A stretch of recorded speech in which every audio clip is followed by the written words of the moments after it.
Egenebe i Weberpos gdje. Dobrodošli u još jedan video s našeg kanala, gdje uvijek želimo donijeti najbolje i najsvježije vijesti o našem timu. Danas imamo ažuriranje koje bi moglo biti velika promjena u igri koju smo svi čekali.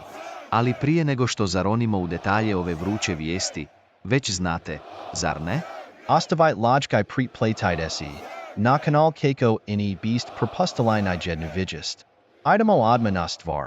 Mislav Orsic blizu je triumfalnog povraka u Zagrebaki Dinamo. Tako je, navijači, a vijest stiže iz Turske, točnije s portala Taka Gazetesi. Prema pisanju portala, pregovori između Dinama i Trabzonspora, gdje trenutno igra Oršić, dosta su odmakli te bi dogovor mogao biti postignut uskoro. Za one koji nisu u toku, Mislav Oršić, prava legenda zagrebačkog Dinama, nije imao puno prilika na terenu u Turskoj. Igrak, koji je protekli sezona bio ključni igrak Dinama. Osado nij zadovoljen situacijom u Trabzonsporu. A čini se da je Dinamo spreman spasiti svoju zvijezdu, pa makar bila i samo na posudbi. Zamislite samo uzbuđenje kada se Oršić vratio, igrajući za momčad koja ga je lansirala do uspjeha.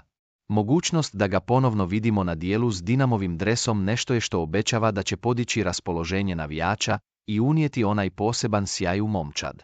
Nadalje, ovakvo kretanje na tržištu jasan je znak da se Dinamo želi pojačati i napraviti korak naprijed u konkurenciji. Pa, dečki, što mislite o ovoj vijesti? Kako glede namagusi povrtak Mislava Orsica u Dinamo? Vjerujete li da on može biti razlika za momčad sljedeće sezone? Ostavite svoje mišljenje u komentarima i podijelite s nama što očekujete od ovog mogućeg povratka. Ne zaboravite ostaviti lojk ako vam se video, I priplatiti se, na kanal Kako beast pratili sva najnovija azuranjaneseg tima. Vaše sudjelovanje je ključno kako bismo vam mogli nastaviti donositi najbolji sadržaj. Do sljedećeg puta, fanovi!